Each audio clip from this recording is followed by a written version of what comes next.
साथियों, मैं शिव कुमार गुरु जी। मेरे साथियों, मैंने आपको फ्यूचर कॉन्टिन्यूअस पढ़ाया। इसके बाद मैंने आपको पास्ट परफेक्ट कॉन्टिन्यूअस पढ़ाया, प्रेजेंट परफेक्ट कॉन्टिन्यूअस पढ़ाया, जिसे हमें नहीं बताया जाता कि कौन सेंटेंस ऐसे हैं जिनका परिचय नहीं बताया जाता, लेकिन फिर भी मैंने आपको बताया। मैंने वादा किया था, वादा निभाया, और आज वादा खत्म हो जाएगा जब मैं आपके सामने पढ़ाऊंगा फ्यूचर परफेक्ट कॉन्टिन्यूअस। कौन सा? Future perfect continuous. मैं अगर फ्यूचर परफेक्ट कॉन्टिन्यूअस पढ़ा दूंगा तो आप समझिए आपका 12 का 12 टेंस का परिचय मैंने बता दिया, इंपरेटिव का भी बता दिया। अब आपका फर्ज है कि आप सॉल्व करिए, ज्यादा से ज्यादा सॉल्व करिए मेरे साथियों। इसके बाद मैं आपको नरेशन भी बताऊंगा। फिर इसके बाद मैंने आपको रिगार्डिंग तो बता ही दिया था। जैसे हाई स्कूल का कोर्स कंप्लीट होगा, इंटर में आ जाएगा, आपको मैं सिंथेसिस है, ट्रांसफॉर्मेशन है, सिंटेक्स है, यूजेस आपको बताना चालू करूंगा। ऐसे ऐसे अच्छे अच्छे यूज पढ़ाऊंगा कि आप दंग रह जाएंगे। बशर्ते आप लोग मेरी वीडियो को पूरा देखा करें, और अगर आपको मजा आता है तो आप सब्सक्राइब जरूर किया करिए, जिससे मेरा भी मन खुश हो जाया करे। चलिए मेरे साथियों, आज चालू होगा फ्यूचर परफेक्ट कॉन्टिन्यूअस। कौन सा टेंस आज चालू होगा भैया, आप लोग बताओ? Future perfect continuous. हम बातें करेंगे एक्टिव की। एक्टिव में क्या होगा? आई और वी के साथ जो सहायक क्रिया लगेगा वो होगा शैल, हैव, बीन। और अतिरिक्त आल सब्जेक्ट के साथ जो हमारा सहायक क्रिया लगेगा वो लगेगा विल, हैव, बीन। और वर्ब के फर्स्ट फॉर्म में क्या लग जाएगा? आईएनजी। किसमें?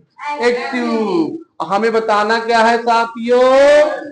Passive voice. इसमें आई और वी के साथ वही सहायक क्रिया शैल, हैव, बीन, और ऑल सब्जेक्ट के साथ सहायक क्रिया विल, हैव, बीन, और प्लस क्या जोड़ दोगे? बीइंग और वर्ब की थर्ड फॉर्म। रट गया होगा आपको, क्या लगेगा, क्या लगेगा, चारों में क्या लगेगा?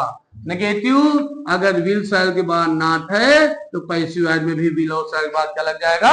नॉट। अगर ये इंटरोगेटिव है तो यूनिका के सबसे पहले आ जाएगा। ये आपके सामने मैं एक एग्जांपल दिखाने जा रहा हूं।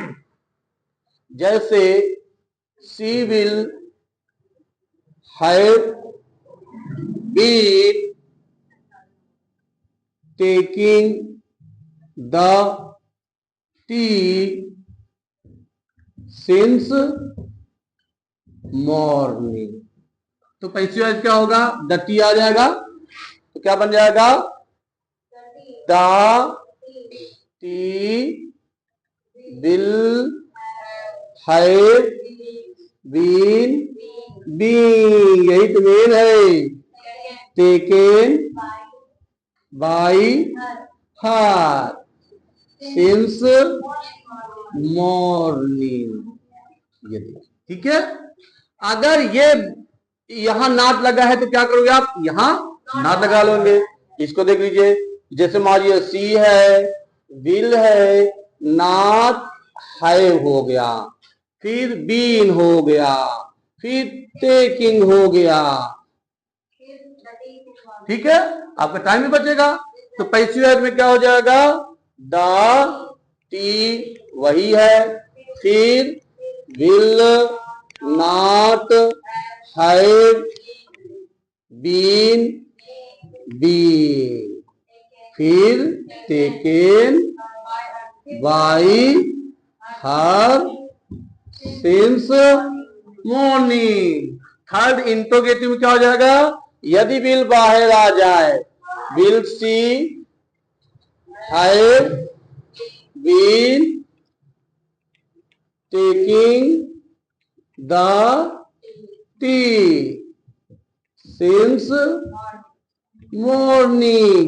इंटरोगेटिव का तो पैसे में क्या हो जाएगा, वही विल लगेगा, फिर द टी बाहर आ जाएगा, द टी, फिर क्या लग जाएगा, हैव बीन, हाँ बीन, पर विकी टेकन, फिर बाई हर और सिंस मॉर्निंग। इंटरोगेटिव का चिन्ह में साथियों आज पैसिव वॉइस मैंने आपका पूरी तरह से कंप्लीट कर दिया। फिर भी कुछ पैसिव वॉइस में साथियों ऐसे भी है कि जिसमें ऑब्जेक्ट नहीं होता है, उसको पैसिव वॉइस कैसे बनाया जाता है। मैं साथियों हम लोगों को तो बता देते हैं कि जब ऑब्जेक्ट को सब्जेक्ट को ऑब्जेक्ट बनाते हैं तो बाई लगा देते हैं, ऐसा कोई रूल नहीं है।